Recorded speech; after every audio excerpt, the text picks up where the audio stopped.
Very good morning friends.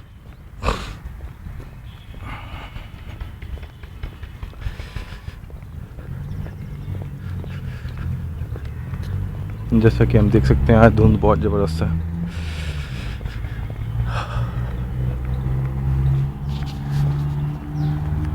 बहुत ज़बरदस्त धुंध है।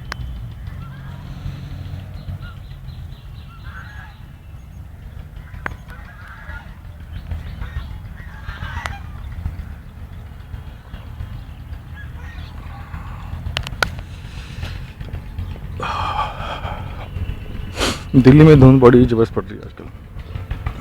अब 26 जनवरी आ रही है। इस दौरान तो खैर दिल्ली में धुंध पड़ती है, कोई नई बात नहीं है।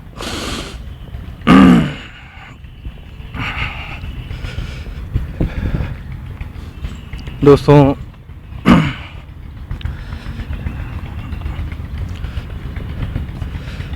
आजकल हम लोग सब लोग महंगाई से बड़े परेशान हैं। अब जो इलेक्शन हुई इस बार दिल्ली के, मध्य प्रदेश, राजस्थान के, हमने देखा कांग्रेस को बहुत बुरी हार का सामना करना पड़ा। मुद्दे बहुत थे, जिसमें महंगाई तो एक बहुत बड़ा मुद्दा थी, करप्शन एक बहुत बड़ा मुद्दा थी।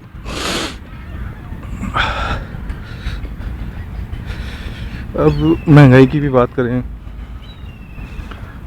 महंगाई के कारण बहुत सारे हैं।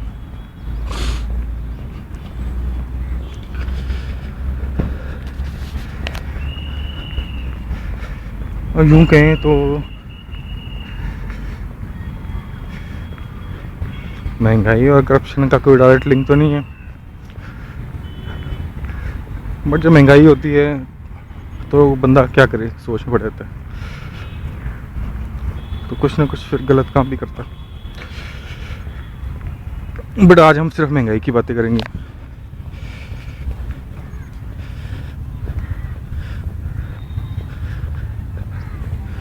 महंगाई के कारण बहुत सारे हैं, जैसे कि हम जानते हैं।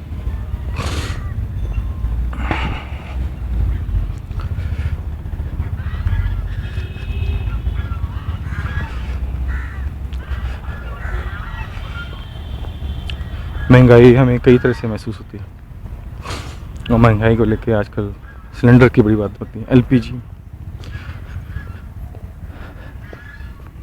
9 से 12 सिलेंडर कर दो, गवर्नमेंट ने 6 से 9 कर दिया, अब 9 से 12 की बात हो रही है।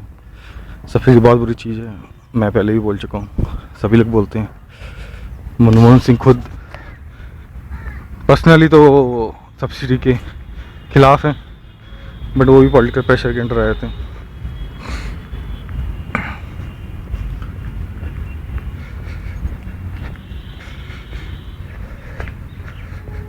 सब्सिडी बुरी चीज़ है, इसमें कोई शक की बात नहीं है। महंगाई के बहुत सारे कारण हैं। अब महंगाई सीपीआई, कंज्यूमर प्राइस इंडेक्स, जो कि आजकल 10 और 11 के बीच में है।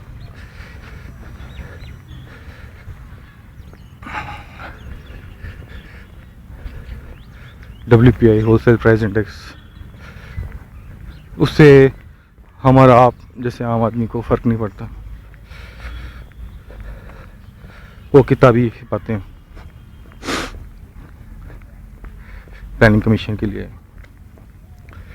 अब महंगाई अलाउंस, डेयरनेस अलाउंस, जितने भी सरकारी लोग हैं उनको DA मिलता है, डेयरनेस अलाउंस।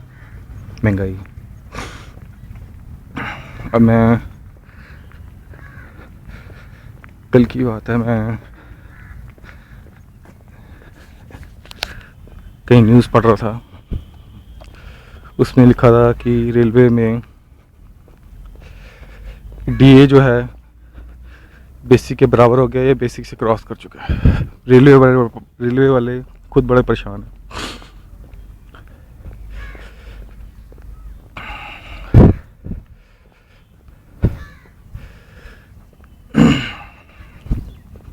रेलवे वालों की बैठक हुई है, हालांकि 15-20 दिन से सुनने में आ रहा था कि रेलवे वाले स्ट्राइक करेंगी। उनकी यूनियन में कोई बैठक हुई है, जिनमें सबसे वोटिंग हुई है, सभी वर्कर्स ने वोट किया है। 90% लोगों ने वोट किया कि रेलवे में स्ट्राइक होनी चाहिए। लोग अपनी सैलरी से बड़े नाखुश हैं। अब बताइए, सरकारी वाले रेलवे में 6 पे कमीशन लागू हो चुकी है। अब सरकारी वाले खुद जो हैं, सरकारी बाबू खुद महंगाई से परेशान हैं। वो कहते हैं हमारी सैलरी बढ़ा दो। अब बात चाहे रेलवे की हो, सेंट्रल गवर्नमेंट की हो, स्टेट गवर्नमेंट की हो, महंगाई तो सबके लिए है। क्या जो लोग सरकारी नौकरी नहीं करते उनको क्या महंगाई महसूस नहीं होती? अब कम से कम जो लोग सरकार में काम करते हैं उनकी जॉब तो सिक्योर्ड है। अब जो लोग प्राइवेट में काम करते हैं, अब जैसे किंगफिशर ले लो, सैलरी तो छोड़िए, जॉब भी सिक्योर्ड नहीं है, सैलरी नहीं मिलती, पीपीएफ और ग्रेचुटी तो बात की बात है। ऐसा हिंदुस्तान में नहीं होना चाहिए। जो बंदा काम करता है, अब लेबर लॉज होने चाहिए, लेबर लॉ स्ट्रिक्ट होने चाहिए। अब केजरीवाल जी अगर ऐसी बातें करते हैं तो वो कहते हैं लेफ्टिस्ट हो गए। अब बताइए, इंडिया में कोई बंदा काम करे, उसको सैलरी ना मिले, कितनी बुरी बात है। कायदे से लेबर लॉ स्ट्रिक्ट होने चाहिए। कोई भी कंपनी अगर लगातार, ब्रॉडली मान लें मोटा मोटा, अगर 3 महीने लगातार सैलरी ना दे अपने वर्कर्स को, या 3 महीने लगातार सैलरी पेंडिंग हो जाए, तो ऑटोमेटिकली केस लेबर ट्राइब्यूनल के अंडर चला जाना चाहिए and it should be seriously taken by the government. Company की एसेट्स जब्त कर लो, जब तक वो सैलरी ना मिले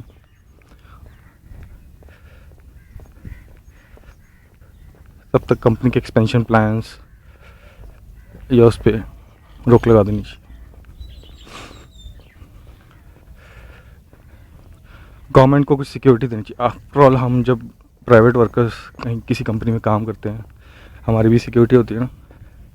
1-2 महीने की सिक्योरिटी जो है कंपनी रखती है।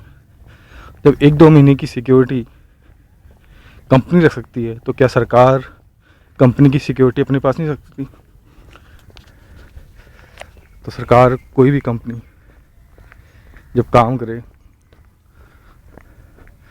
जितने भी एम्प्लॉय, सब 100 एम्प्लॉयज़ हैं और सबकी सपोज 10,000 सैलरी है, तो 100 multiply by 10,000 multiply by 3 means 100 लोगों की 10,000 सैलरी मान के महीने की 3 महीने की सिक्योरिटी जो है गवर्नमेंट के पास सिक्योर्ड हो। अगर किसी वजह से कंपनी 3 महीने लगातार सैलरी देने से चूक जाए, फटाफट वो सिक्योरिटी रिलीज करके सैलरी दे दें उसमें से, और कंपनी पे टेम्प्रेरी ताला लगा दें और उनसे जॉब तलब करें, तो किंगफिशर जैसी घटना नहीं घटेगी।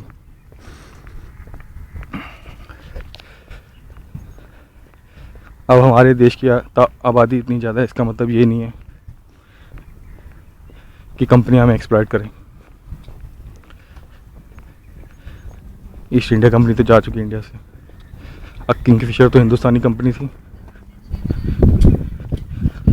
अब अगर इंडियन कंपनी ऐसे एम्प्लॉइज़ को लो ब्लैकमेल कर सकती है, तो फॉरेन कंपनी भी कल ऐसा कर सकती है।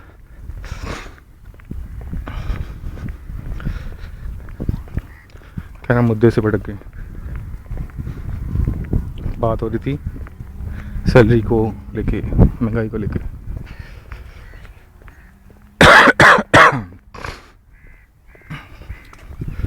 तो सैलरी मतलब कि पे कमीशन, प्लानिंग कमीशन की भी बात करते हैं। अब पे कमीशन तो जा चुका है, अब तो 7वां भी लागू बैठ गई है कमीशन। 6 पे कमीशन सेंट्रल गवर्नमेंट के लिए इम्प्लीमेंट करना आसान है, उनके पास बहुत सारे फंड्स होते हैं। बट स्टेट गवर्नमेंट के पास तो इतने फंड नहीं होते। अब सेंट्रल गवर्नमेंट 6 पे कमीशन लागू करती है, स्टेट गवर्नमेंट के एम्प्लॉइज़ अपनी स्टेट को ब्लैकमेल करना शुरू कर देते हैं। स्टेट गवर्नमेंट को इतने फंड ही नहीं होते। अब स्टेट गवर्नमेंट हो या सेंट्रल गवर्नमेंट हो, अपने सरकारी बाबू की अगर सैलरी बढ़ जाती है, बढ़ा देते हैं वो लोग, तो पैसे कहाँ से वसूल करेंगे? आम जनता से। अब कोई भी चीज़ ले लो, हर चीज़ पे टैक्स है। माचिस लेने जाओ उस पर भी टैक्स, सिगरेट पे भी टैक्स। कोई चीज़ बता दो, पेस्ट, कोई चीज़ बता दो जिसमें टैक्स नहीं है।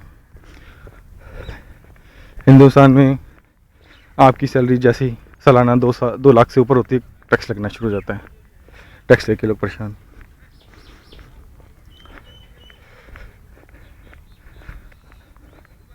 अब क्योंकि मैं एक डॉक्टर हूँ, बात हॉस्पिटल से शुरू करते हैं।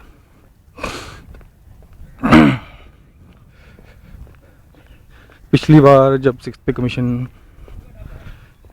इम्प्लीमेंट हो रही थी, मेरे को याद है,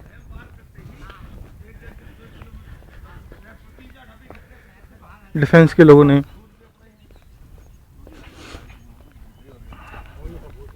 बड़ी आपत्ति जताई थी।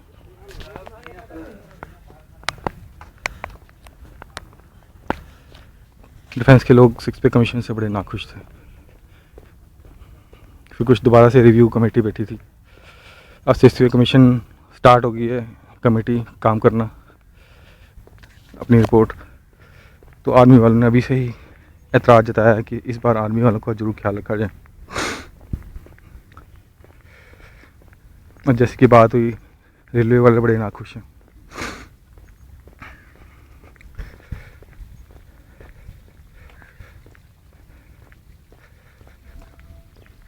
सरकारी बाबुओं का गवर्नमेंट ख्याल रख लेगी 6th पे कमीशन से, प्राइवेट वालों का कौन ख्याल रखेगा?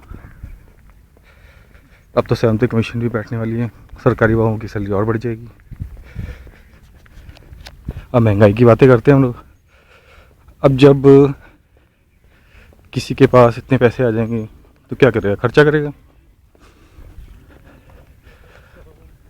अब जब खर्चा करेगा, मार्केट में जाएगा, टीवी खरीदेगा,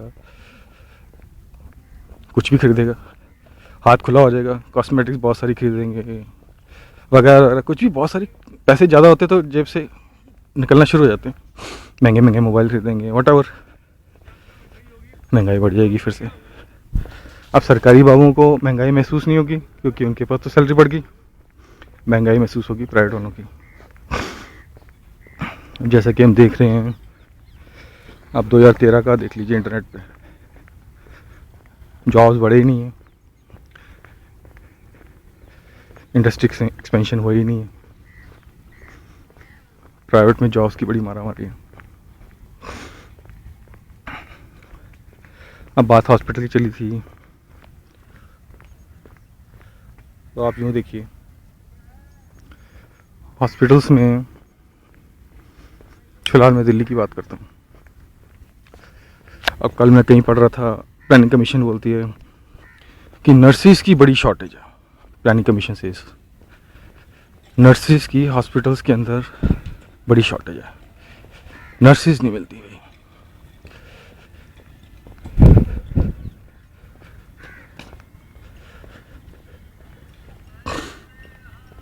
अब जब प्लानिंग कमीशन बोलती है कि नर्सिस की शॉर्टेज है, आम जनता सोचती है कि भैया हमारी बेटी है, हमारी बहन है, इनको नर्स बना देते हैं जी।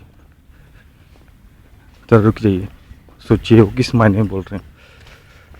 सरकारी बाबुओं को बोलना बड़ा आसान होता है, सोच लें एक बार। वो जो प्लानिंग कमीशन वाले बोल रहे हैं वो किताबी बातें कर रहे हैं। प्लानिंग कमीशन के हेड है मोंटेक सिंह अहलूवालिया। वो बोलते हैं किसी रेशियो के आधार पे।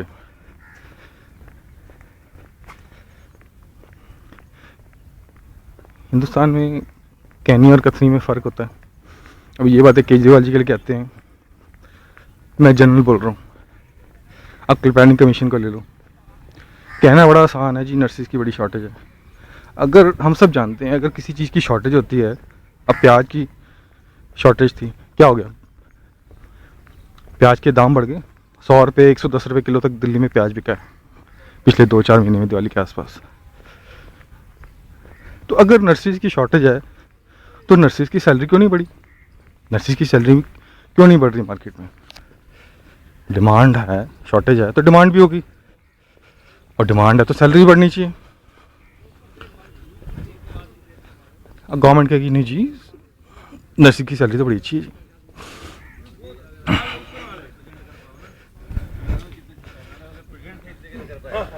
अब दिल्ली में सरकारी में, चाहे दिल्ली गवर्नमेंट हो सेंट्रल गवर्नमेंट हो, नर्सिस की सैलरी अच्छी है, इसमें कोई शक की बात नहीं है। दिल्ली में स्टार्टिंग में एक नर्स नर्सिंग का कोर्स करके निकलती है, तो जैसे ही कोई गवर्नमेंट जॉब अगर मिल जाए, चाहे सेंटर का हो, चाहे स्टेट का हो, चाहे एमसीडी का हो, घुसते ही 32-35 हज़ार मिल जाते हैं महीने के। अब आप कहेंगे बड़ी अच्छी सैलरी है जी, अच्छी सैलरी, बट आप ये भी तो देखिए कितने लोगों को सरकारी नौकरी मिल जाती है। सरकारी नौकरी पाना इंडिया में कोई आसान काम है क्या? पहली बात तो क्वेश्चन मार्क कि सिलेक्शन फेयर हुआ कि नहीं हुआ, हेरा फेरी तो नहीं, फिर वैकेंसियाँ ही इतनी कम निकलती हैं। फिर अगर वैकेंसी निकल भी गई तो अगर जनरल कैंडिडेट हुआ तो उसके लिए तो बड़ी प्रॉब्लम है, रिजर्वेशन को हुआ तो फिर भी आसान है। तो कहने का मतलब मुश्किलें हज़ार हैं। सरकारी नौकरी मिलना, नर्स को 32-35 हज़ार महीने की सैलरी पाना, सुख पाना इतना आसान नहीं है।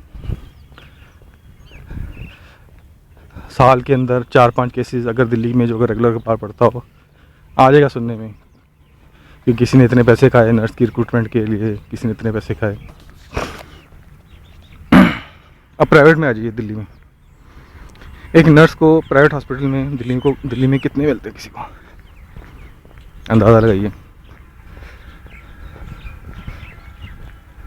महीने के एक प्राइवेट नर्स जो प्रॉपर कोर्स करके आती है 3 साल का, 7-8 हज़ार से 11-12-13, मतलब यूँ कह सकते हैं 7 हज़ार से लेके, मतलब अगर छोटा मोटा नर्सिंग होम हुआ 50 बेड का तो 7 हज़ार महीना। अगर बहुत ही अच्छा हॉस्पिटल हुआ, अब बहुत बड़े बड़े मल्टीनेशनल कॉर्पोरेट हॉस्पिटल्स, पहली बात तो फ्रेश को लेते नहीं हैं नर्सिस को, 1 साल से कम एक्सपीरियंस को लेते नहीं हैं, और वहाँ पर जो स्टार्टिंग सैलरी होती है 12-13-14 ज़्यादा से ज़्यादा, तो 7 से 14 मोटा मोटा। अब आप हो गए कहाँ 7 हज़ार मिनिमम और कहाँ सरकारी में 32-35, 5 गुना का फ़र्क है। अच्छे हॉस्पिटल में प्राइवेट में भी 12-13-14 से गाड़ी ऊपर नहीं बढ़ती। कितना फ़र्क है। इसका मतलब सरकार ने एक पे कमीशन एक हाइप क्रिएट कर रखी है, आर्टिफिशियल। तो सरकारी सैलरी में और प्राइवेट की सैलरी में इतना फ़र्क नहीं होना चाहिए, इतना फ़र्क। बेचारे जो प्राइवेट में काम करते हैं नर्सिस, उन्होंने पाप किया।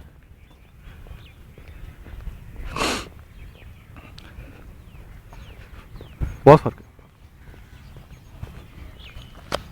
प्लानिंग कमीशन की बातें भी करेंगे। अब पे कमीशन की बात चली है तो देखिए, अब पे कमीशन दोबारा बैठ रही है तो उनको ये भी जजमेंट करना चाहिए। आफ्टर ऑल, अब यूँ बात कर लें, अगर अपने सेल्फिश मोटिव की बात ना करके अगर सरकार के नज़रिए से देखें, हम लोग इतना टैक्स पे करते हैं, अगर सरकार भी तो हमारी है। अब सरकार जो खर्चा कर रही है हमारे टैक्स से, जो खजाना है उसमें से बेतहाशा पैसे लुटा रही है, इतनी सैलरीज दे रही है। अब इतनी सैलरी देने की क्या ज़रूरत है? अगर कोई प्राइवेट में नर्स 14-15 छोड़िए, अगर 18 हज़ार भी दे दे तभी वो खुशी खुशी काम करेगी, तो ज़्यादा सैलरी देने की जरूरत क्या है? कुछ बैलेंस तो सरकार को भी मेंटेन करना चाहिए। आफ्टर ऑल सरकार का खजाना भी हमारा ही खजाना है, तो यूं पैसे लुटाए नहीं जाने चाहिए। सरकारी खजाना सबका है।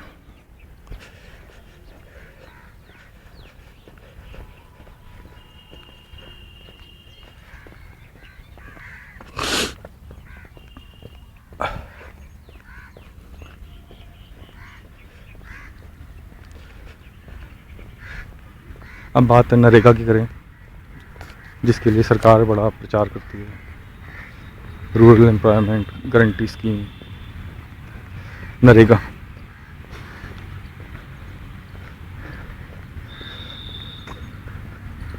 कितनी हेरा फेरी होती है। अब एलपीजी का सिलेंडर बढ़ाने की बात हो रही है, अब 9 से 12 कर देंगे। कितने लोग हैं जो 12 सिलेंडर साल के यूज़ करेंगे? मैं कहता हूँ 9 भी यूज़ करते हो मुश्किल है। अब दिल्ली में कितने सारे लोग हैं, हस्बैंड वाइफ हैं, 2-3 साल तक तो बच्चा ही नहीं होता, करते ही नहीं आजकल। और बच्चे भी आजकल एक ही होते हैं। अगर 3 का परिवार भी लगाओ, 4 का परिवार भी लगाओ, तो 9 सिलेंडर थोड़ी यूज़ होते हैं। और सब्सिडी देने की जरूरत ही क्या है? जो सिलेंडर वाला हमारे घर पे आता है वो खुद ही इधर उधर कर देता है। जितने एसएमएस बना लो, कई बार एसएमएस आता है आपका सिलेंडर बुक हो गया, अरे मैंने तो बुक कराया ही नहीं। फिर 1-2 दिन के अंदर सिलेंडर आता है आपका सिलेंडर डिलीवर भी हो गया, अरे कहाँ डिलीवर किया, मैंने बुक ही नहीं किया तो डिलीवर कहाँ से हो गया? कई बार ऐसा होता है। आधार स्कीम, आधार कार्ड बेकार। दिल्ली में ही देख लीजिए, अगर 100 लोग उठाएंगे ना, 100 में से मुश्किल से 70 के या 60 के पास होगा आधार कार्ड। आधार कार्ड भी बेकार स्कीम लगी मेरे को तो। गवर्नमेंट को बजाय सब्सिडी देने के बजाय नो टैक्स रेजिम करना चाहिए था। अब कई चीज़ों पे टैक्स ही मत लीजिए। अब माचिस, पेस्ट, दंत मंजन, मसाले, साबुन, नहाने का साबुन, डिटर्जेंट, सब आम जनता यूज़ करती है। टैक्स लगाने की जरूरत ही क्या है? एक तरफ आप एलपीजी पे सिलेंडर पे सब्सिडी दे रहे हो, और एक जो डेली चीज़ यूज़ करते हैं लोग उस पर आप टैक्स लगा रहे हो। गलत बात है।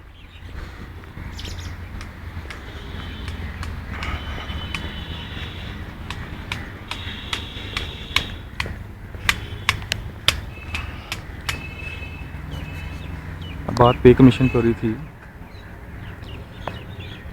तो अगर पे कमीशन, 7th पे कमीशन में सबकी सैलरी बढ़ेगी तो महंगाई बढ़ जाएगी। 7th पे कमीशन में सरकारी बाबुओं की सैलरी बढ़ाने से पहले गवर्नमेंट को ये भी देखना चाहिए कि जो लोग प्राइवेट में काम कर रहे हैं उनकी भी तो सैलरी बढ़नी चाहिए। सरकार की उनकी सैलरी में हमारी जिम्मेदारी नहीं है। क्यों सरकार क्यों जिम्मेदार नहीं है? क्या सरकार ने इतने अच्छे कदम उठाए कि इंडस्ट्री एक्सपेंशन हो, लोगों को रोज़गार मिले? अब रेलवे की बातें करें, बात रेलवे की स्ट्राइक की हो रही थी ना, और रेलवे वाले अपनी सैलरी से बड़े नाखुश हैं। प्लानिंग कमीशन, अब बात फिर प्लानिंग कमीशन करेंगे। मोंटेक सिंह आलूवालिया जी देखते हैं उनको। रेलवे में रिजर्वेशन पाना कितनी मुश्किल काम है। मैं आज की बात नहीं कर रहा, पिछले यूँ कह लीजिए 10-15 साल उठा लीजिए, पिछले 10-15 साल, करीब 10-15 साल से तो मैं ही देख रहा हूँ, रेलवे में ट्रैवल करता हूँ। रिजर्वेशन पाना कोई आसान काम नहीं है। जब कुछ चीज़ मुश्किल से मिलती है इसका मतलब डिमांड है। तो जहाँ डिमांड है, अब कोई कहे जी ये तो सीजनल डिमांड है, और रेलवे में डिमांड सीजनल नहीं है। रेलवे में डिमांड सस्टेन्ड है, कॉन्टीन्यूस है। ब्लैक में टिकटें बिक रही हैं, ज़बरदस्त ब्लैक पे लोग हेरा फेरी कर रहे हैं टिकटों को लेके। तो गवर्नमेंट को कुछ करना चाहिए था। अब कह रहे हैं जी बॉम्बे और दिल्ली के बीच में फ्रीट कॉरिडोर बन रहा है, कितनी स्लो काम हो रहा है, ये काम पहले क्यों नहीं किया? अब कोई गाड़ी दिल्ली आती है, फरीदाबाद पलवल से ही गाड़ी इतना स्लो हो जाती है, आउटर पे रुक गई है जी, सिग्नल नहीं मिल रहा है, दिल्ली में एंट्री नहीं मिल रही। अरे भैया आप लाइनें बिछाएंगे तभी तो होगी। कहाँ चाइना वाले बुलेट ट्रेन चला रहे हैं आजकल, हम इंडिया वाले अपनी ट्रेन ही नहीं चला पा रहे। अब ट्रेन चलाना छोड़िए, आग लग जाती है ट्रेन में, कितना बुरा हाल है। अब इसमें तो सर्वे करने की जरूरत नहीं है कि रेलवे में इस एरिया में डिमांड है कि नहीं। प्लानिंग कमीशन क्या कर रही है? अब इसमें तो प्लानिंग कमीशन की भी जरूरत नहीं है, अच्छे अच्छे स्टैटिस्टिशियंस, सर्वेयर्स की भी जरूरत नहीं। मौजूदा लाइनें जहाँ इतनी डिमांड है वहाँ तो बहुत पहले काम हो जाना चाहिए था। बहुत सोचने वाली बात है।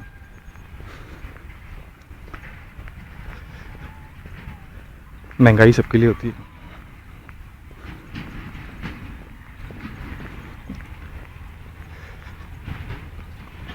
और सरकारी बाबू जो अपनी अच्छी सीटों में बैठे हैं वो 60 कमीशन के अलावा ऊपर से भी बना लेते हैं। करप्शन इतना ज़्यादा है। अब प्राइवेट वाला तो ऐसा कर नहीं सकता अभी।